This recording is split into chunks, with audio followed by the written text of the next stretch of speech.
Hi guys, welcome back to my channel and welcome to today's video. Today I will be showing you how to make the famous EDIKIAKON soup. This recipe is a must-have in your kitchen, and if this sounds like something you want to learn how to make, then keep watching while we get straight into the recipe.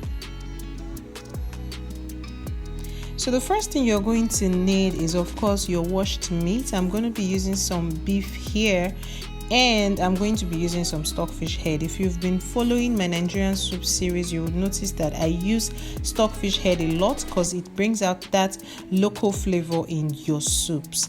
Now, to season our meat and stockfish, I'm going to be using some diced onions, some salt, and of course seasoning cubes.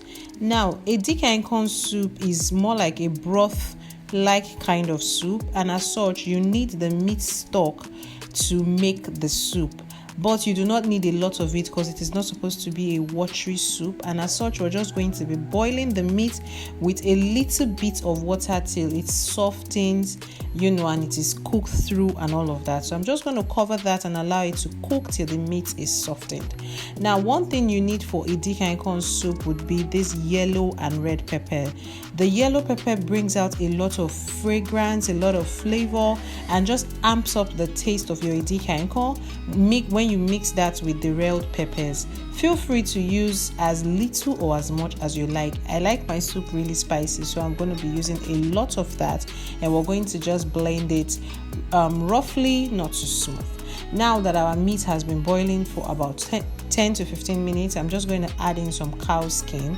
Nigerian soup is never complete without cow skin, you guys. Bomo is a major thing in Nigerian soup, so please don't even skip that. I'm going to allow that boil with the meat for another 10 minutes, and then I'm going to add some smoked fish.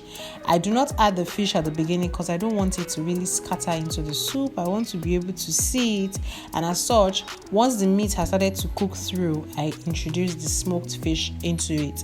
I'm using smoked mackerel fish. Feel free to use any one that you want.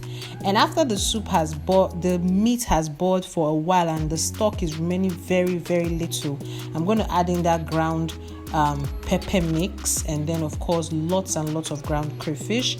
Mix all of that up with the remaining meat stock and just allow everything to cook till it is well combined. If you're still watching and you're not subscribed to my channel, please hit that subscribe button and be a part of this family.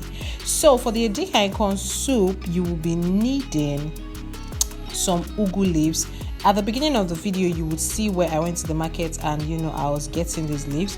You would need the ugu leaf, which is the fluted pumpkin leaves, and of course the water leaves. These are the two major vegetables that you need to make your EDIKIAKON soup, and then you're just going to wash them to make sure they are free of sand and any dirt, because these vegetables usually come with a lot of dirt, and we're going to add that into our soup. This is pretty much what you need for EDIKIAKON, and for the ratio, the water leaf has to be more than the pumpkin leaves, which is the ugu leaves. So it is more water leaf and less ugu leaves. Yeah. Now, as you can see, the meat stock is almost drying up. You need just a little bit of this meat stock in the pot. You don't need a lot of it at all. So now that stock is almost drying up, I'm going to add in 2 cooking spoons of palm oil and allow all of this to cook till it has almost dried up. You guys, this soup is famous for being called the husband snatching soup.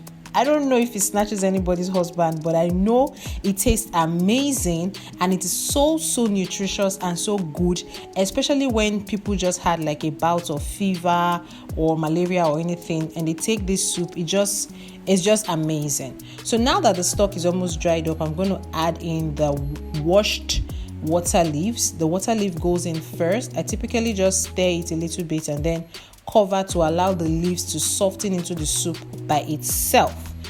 After this water leaf has softened into the soup, we're going to just add in the pumpkin leaves. As you can see, the water leaves have softened into the soup and they've brought out their own water. So we're just going to add in the pumpkin leaves at this point and allow the pumpkin leaves to cook into the soup as well. You're just going to stir that until it cooks into the soup. Stir to combine so that every part has water leaf and the ugu leaves as well. As you can see, the EDIKIAKON soup has come together. It's looking beautiful, and you can have this with your pounded yam, your eba, your semo, any swallow that you fancy. Really, I'm going to be having it with some eba. That's pretty much how to make EDIKIAKON soup, the famously called husband snatching soup. Okay. Thank you guys so much for watching. If you enjoyed this soup, if you enjoyed this recipe, let me know in the comment section. Also, drop for me which other Nigerian soup you would like me to film and show you on this channel. If you're not subscribed and you've watched up to this point, kindly click the subscribe button and be a part of my channel so you always see my videos, and hit the notification bell so you get notified. Thank you guys so much for watching, and I'll see you all in my next video. Bye.